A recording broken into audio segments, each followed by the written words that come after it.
Welcome to Tuesday Night Modern.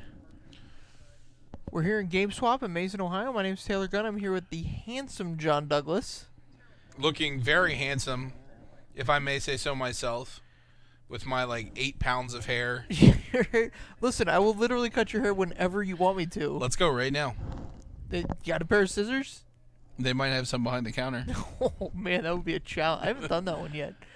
The cut hair with your kitchen scissors. So we got a nice one here. Eddie's playing a green-black deck. Looks like value is on the horizon. We're going to get some value. Somebody call our good buddy Jack Granitz. He'll be the judge of how much value is gained here. Yeah. Mark Larson's playing a Boros burn deck. The old Boros burn. This is a pretty standard-looking burn deck, don't you think? I mean, the red-white, yeah, most decks are playing... It's the standard in burn right now. As far as I'm concerned, I'm somewhat interested in this Claim to Fame burn deck. Sure. Yeah, it sounds interesting.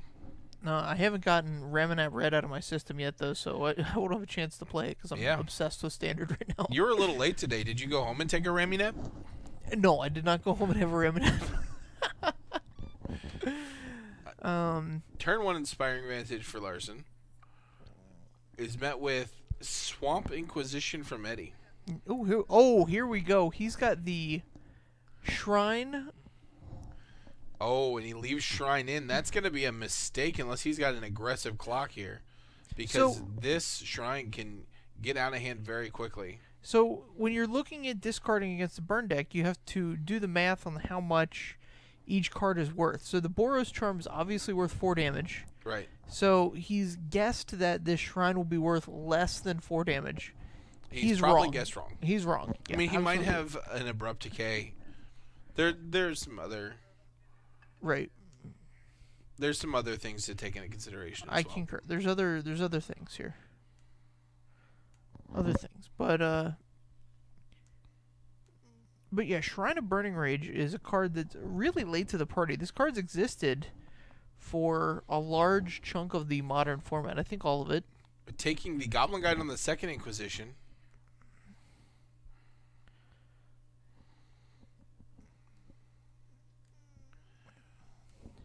One counter on the Shrine. I mean, this thing can go all the way to 20. Yeah. You're not presenting a clock currently. Yeah, so this card's come into focus because of the slowing down of the format. Right. I mean, decks like Blue, White, and Jeskai are showing up at tournaments, and that gives a deck like Boros Burn some long game.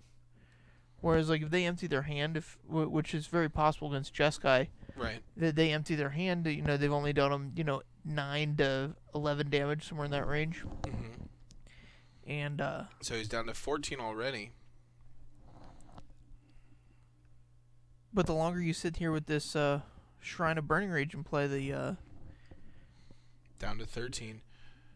So currently the Shrine's representing 4 damage. We know it's technically representing 5 because he does have a Searing Blaze in hand. So we're only like 1 or 2 burn spells away, like 1 burn spell really, from this game being over. With Mark at 23, we've got a 3/4 Goyf, which I believe is going to become a 4/5 Goyf. Okay. But that's still 6 turns of attacking here. Searing Blaze does 3 to Eddie, putting him to 10, and the Shrine to 5. So Shrine goes up to 6 on the upkeep, and Mark could top deck any burn spell. Any burn spell. Yeah, that's the power of Shrine.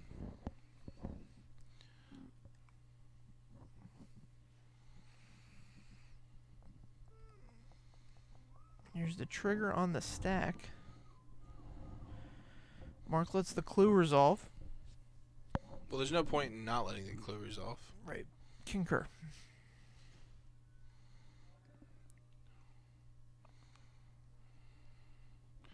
So fetching to 18, getting a basic mountain here, I assume. There it is. Turn on the landfall. Yeah, we're going to turn on the landfall, Searing Blaze, this tireless tracker. if Eddie's going to take his next turn off popping multiple clues, we are totally fine with it. Mm-hmm.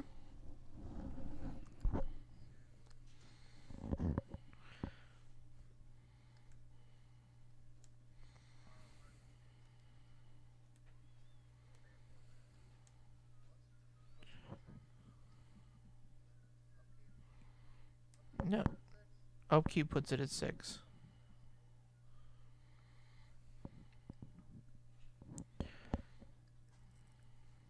Yeah, Mark passes the turn. Gonna bet that card has a... Eddie should be at 10 right now, right? Concur. Okay. Now at 9 with the fetch land. Literally any burn spell kills him here, so we can assume that Mark did not draw a burn spell. Probably a land. Right, it costs 2 to sacrifice the shrine. It might cost 3. Let me get my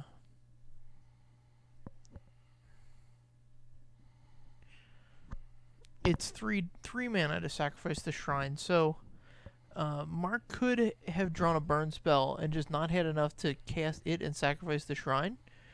And he's waiting till like Eddie's end of turn, cast the spell, take the thing up, take it up on his upkeep, shrine you. Okay.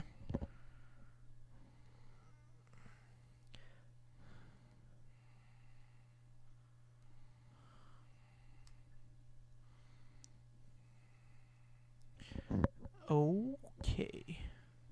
Popping the clue. Let's see what kind of action he's drawing. Mark down to 14. Virtually no pressure.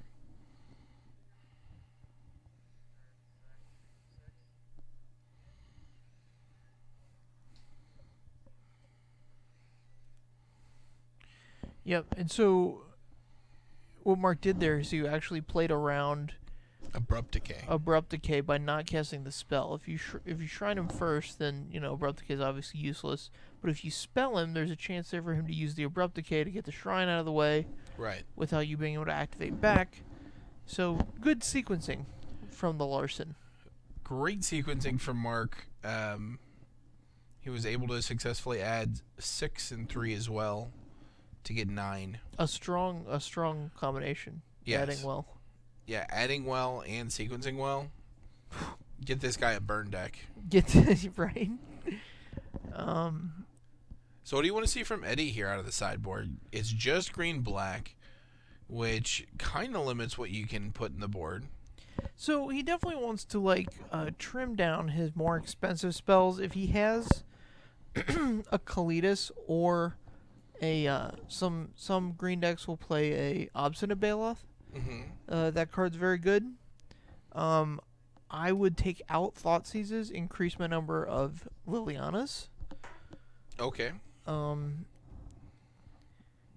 And Kitchen Finks, I guess, would be the other card that he could potentially have. Yeah, Kitchen Finks is a solid one. So I'm out on things like Maelstrom Pulse, in on things like Kitchen Finks. Out. Even though Maelstrom Pulse can blow up a shrine, you're out on it. I'd rather have Abrupt Decay. Right, but you can only get so many.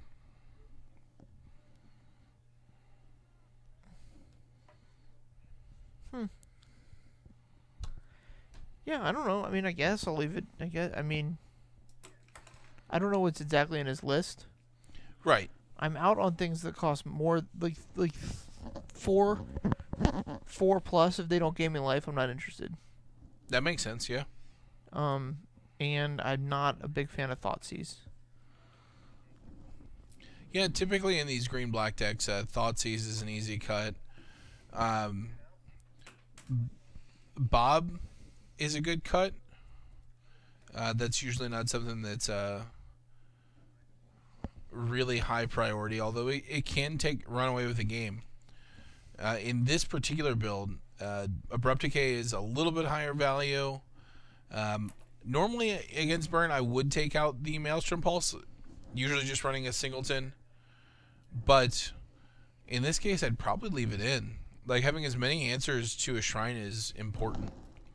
Yeah, that shrine did a lot of damage that game. Yeah, 6 damage for 5 mana, spread out over 2 turns. It's a big deal. Mm-hmm.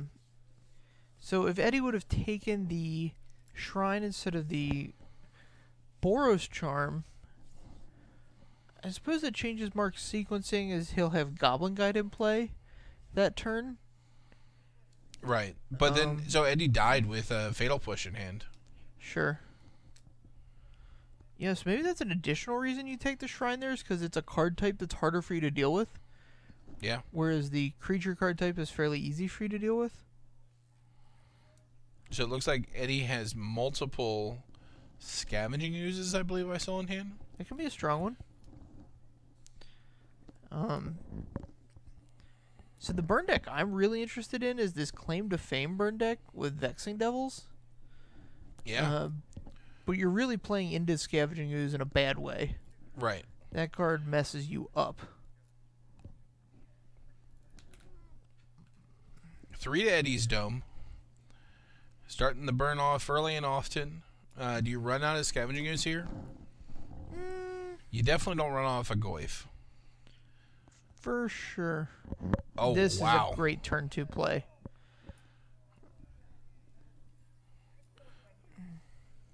Giant Luca, thanks for the follow. Speaking of Lucas, loving my Luca in Final Fantasy Brave Exvius. Loving Maluka. Download that today for you guys. I don't know if we're supposed to be plugging them, but I mean, do it. It's fun. It's a gaming Twitch channel. I'm talking about a game that I'm playing. Yeah, no, I mean, you can do whatever you want. You can do whatever you like. It's a great, like, in between rounds time killer. Yeah, if you want it to be. You can also play it very, very seriously if you're John Douglas. I've just been playing it for a while. I don't play that seriously. The name of the game is Final Fantasy Brave Exvius that Taylor is talking about.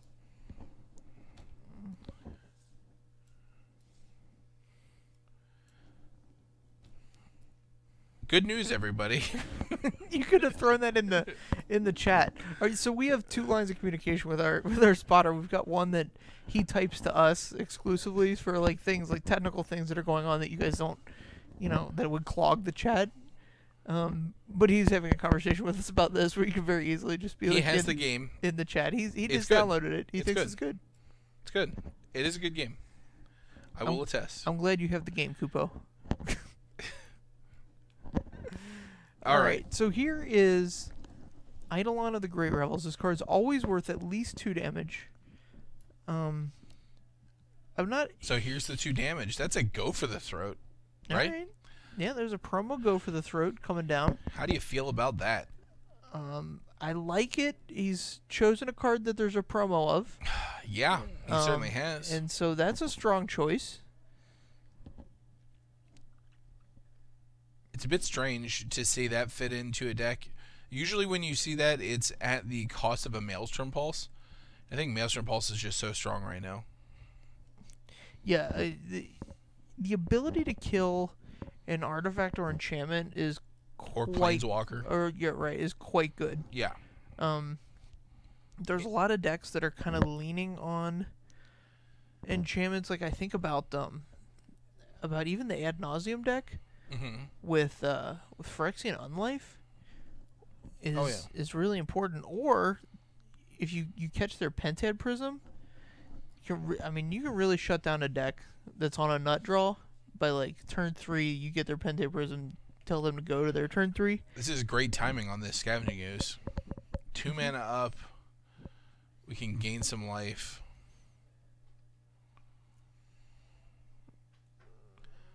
Alright, so he's going to get... There's no other creature for him to get. Eats his own bomb. Okay.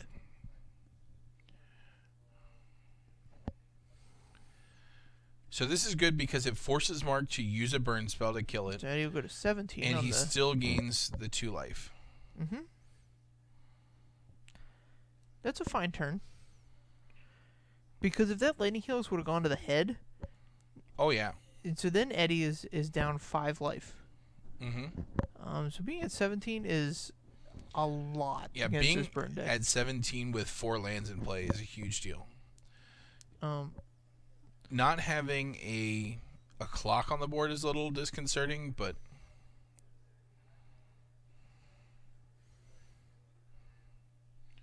Here's the Eidolon. Yeah, he's in a good position. Eidolon gets Mark on the board, and Eddie looks back to his hand to find out an answer for this. Oh, well, not taking any damage from that. No, so Damnation's big enough that the Eidolon will not trigger, but it will get out of the way. Yeah, I'm not crazy about the Damnation there, or just in the deck still at all, but did work there. So it's probably fine if he were to have one of them in there, because these burn decks do go so wide on creatures. Right. Some of them do. I don't think this one can afford to. Eidolon, Goblin Guide, and Monastery Swiftspear. A lot of them cut like Monastery Swiftspears and stuff for the shrines. Sure.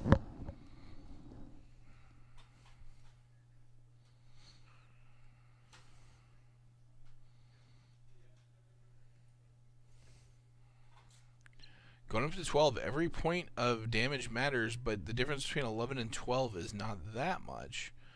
That said, the difference between a 6-turn clock and a 5-turn clock is substantial. And we're going to add to that clock with this Tireless Tracker. Yep. Yeah, so Eddie's got a nice board here now. Yeah, I don't see Eddie losing this one. Mark has 1 card in hand, 2 cards in hand. Sorry. At least one of them's a land. At least 2 of them now are lands. So he's sandbagging a land so that if he were to draw Searing Blaze, he would be able to fire it off. He also has a Deflecting Palm, I believe I saw. Okay. Now, Deflecting Palm could make a big difference. If Eddie accidentally doesn't read him for it or doesn't know the card, I've forgotten that card exists before. Sure. And with Eddie at goes in 11 now, he could make this Tireless Tracker 6 pretty easily next turn. Mm-hmm. And then getting the 6 sent back combined with 2 other burn spells could very easily just be the end of the game here.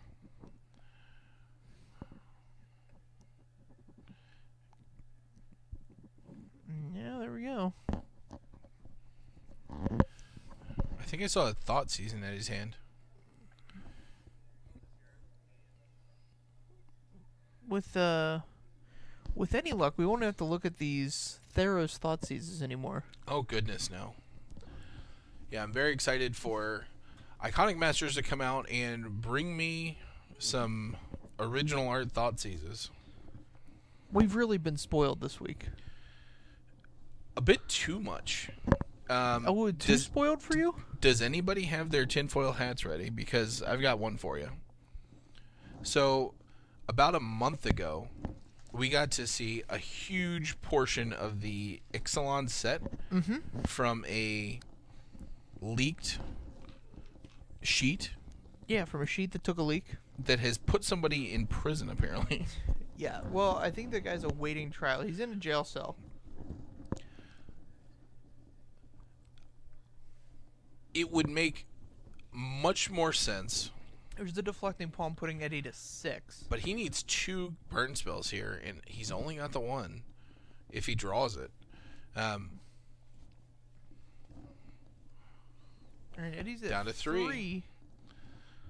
Now this is interesting. With Eddie at 3, he might be tempted to play around the Deflecting Palm here, but that's not really something you could do. No, both his creatures, all of his creatures are above 3 power.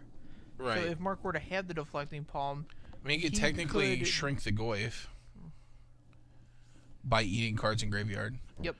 But what I was getting at... All right, foil hat on. Tinfoil hat on. With Iconic Masters coming out now in the very middle of Ixalan spoiler season, it kind of ruins the Ixalan spoiler season anyway. Yeah. Because obviously, the big hype is going to go towards, these big price cards like Ancestral Vision's Mana Drain, new art on commands. Yeah. And the original art Thoughtseize. That it would make a lot of sense for them to get the hype out on Ixalan early. Oh, so you think this might have been a plant? This could be a plant. Has anybody seen this guy in jail? I am sure that somebody somewhere has seen this guy in jail. I'm just saying, I want to put on like a priest collar and be like, I'm visiting the imprisoned, and go find this guy, like running a covert operation. How much would someone have to pay you for you to go to jail for them? For me to go to jail for them? Yes. How long? So, assuming this guy goes to jail and it does like a year minimum security, like right. for a corporate crime. Yeah. I would do a year minimum security for. Oh God. I think it would. I think. I want to say $1 million. But like you could probably. I would snap it off for $1 million. Would you? Yeah. Oh man. I would snap it off for $1 million. For sure. What's your low? What's your low offer? I mean, so I'm thinking I would have to think long and hard to get my absolute lowest. $1 million I would snap off. I would probably snap off $500,000. So, okay, so my whole thing about questions like this is like, when I'm done with whatever awful thing I have to do, I need to be set for life. Set for life? Yeah, I need to not worry about money for the rest of my life. Do you think being in a minimum security prison for a year is an awful thing to do? I don't know what a minimum security prison's like, to be completely fair. But I think being imprisoned at all is not fun. I mean, we're all imprisoned this day and age. Oh, yeah. This definitely. is, yeah. So, it's not too different. Do I have, like, good cable? Do I have ESPN? Do you have good cable and ESPN? Game of Thrones? Can I get Netflix? No, but you're not going to get Game of Thrones for a year anyway. No, I get to watch all of the Game of Thrones. I still need to get an HBO Go password. So you probably don't get unlimited access to a TV. I'll tell you that right now. Okay. Do I get unlimited access to books? Yes. All right. I'm not saying this for sure. I've never been to a minimum security prison. Right, I've never been to a minimum security prison, so I can't say for certainty, but I'm going to say yes, you have unlimited access to books. I could probably handle that. If I could get like an hour or two of TV a day and all the books I could read. Yeah. That's what I'm saying. I'm wondering if I could finish a bachelor's degree in a year, given. Oh, sure. Given 40 hours. Here's the thing: is that like when you go to college, you go to like class for like 12 hours a day or whatever. Right. It has to be possible to do that work in 40. If you do 40 hours a week. Sure. Like a job. So Mark's gonna be on the play this one. That's a huge advantage as a burn deck. Yes, that is a very large advantage, especially if he's got the right kind of hand with the Goblin Guide starter. So the interesting thing there was on that particular game, he had 6. I think it was 7 by the time the end of the game happened. Lands. And I think it was 6 at the end of the game, but that's still 3 more than you want. Like 3 is perfect. If you can draw 3 lands and never draw another one, you're gonna win that game. If I'm stuck on 2, I'm real happy about it. Oh yeah, absolutely.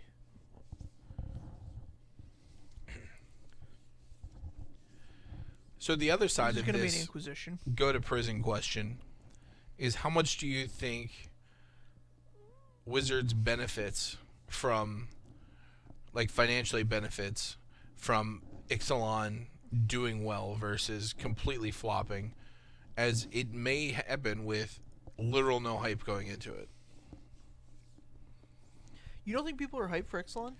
No, I think they are, but I think the reason they are hyped is because we saw most of the set a month early. Right. We had that month of dinosaurs and pirates, yes. Right. I think it's well more than $1 million worth of benefit. Right. I have no idea how much Magic product they sell in any one given large set. I would assume it makes them quite a few millions of dollars. DD Waz, welcome. Welcome to the philosophical quandaries of Tuesday Night Modern. Yes. Would you go to prison? Oh, here's the other thing. If it helps Magic the Gathering, that's an added benefit in my mind. It's like, I took one for this team. Somebody get this guy's name when it becomes like public record. Let's see if he shows up on the WotC payroll when it gets out. Or just like Pro Tour invites for life, just on the low. Well, they wouldn't do that. They wouldn't? That's way too public. Okay. But they could like put him in like a QA position very easily. Sure. And nobody would be the wiser. Eddie's checking his phone in the middle of a match. He is calm. Calm as a cucumber out there. Oh, yeah. He doesn't even care. We're going to call him Eddie. We just had a great subscriber. Sturgill. I couldn't pronounce your name. I tried in my head for like a good minute. Punch it in there. Andre RP17, thanks for the follow. Shoe Seal is claiming that he slept in the same bed with Mark before. Are we talking pants on or pants off? Because I've had it both ways. I've heard it both ways. Ayo.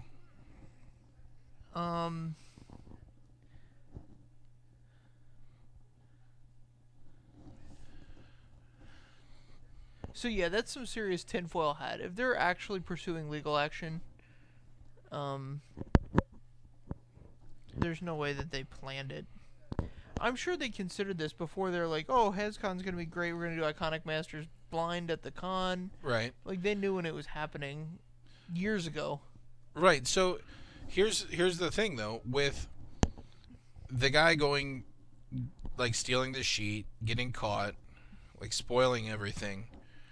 If that didn't happen, what was their plan? Like, what were they going to do? Like, that's just terrible planning. So we still have 2 weeks before the set comes out. We have this week and another week before the pre-release. We'll get the full spoiler. We would have been getting the full spoiler this Friday. Are you serious? Yeah. I don't know. I guess just jamming it in. Here's the thing. Like, they previewed a lot of common cards, like we know about Opt. Like, right. They were probably sandbagging. Could you imagine how hard they would be sandbagging Opt to just, like, sneak it out into the full spoiler when they're like, oh, here's the rest of the cards. Right. And, like, Opts in there, then people would just be like, oh my god, there's Opt! Like, that would be crazy, crazy big. Oh, absolutely.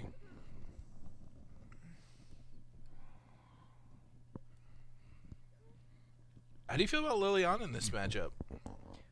She's fine. Depending on what else is in the list, I like her. I don't mind her just... It prevents...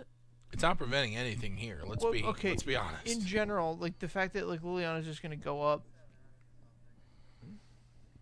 Listen, Shoes, if you don't know, then they probably weren't. So Shrine really dominated this game here. We were talking about Eddie's Daddy. Both games Mark hit Shrine, he won. Oh yeah. So I mean, against these slow decks that don't produce like a fast clock, that Shrine's just going to take over so fast. I think it's funny that Tarmogoyf decks don't have a fast enough clock. Yeah, I mean, so like Elvish Warrior's not fast enough. It's basically just an Elvish Warrior, right? No. 2-3 for 2? No. No? No. It's better than that? No. Say that to my rest in peace. I'm going to go research conditions in minimum security prisons. All right, I will let you do that and fill me in after the break. Okay. I think I'm going to take advantage of our 20 minutes between rounds here to get some food. So we'll see you guys back here in about 20 minutes. Check out some replays in the meantime.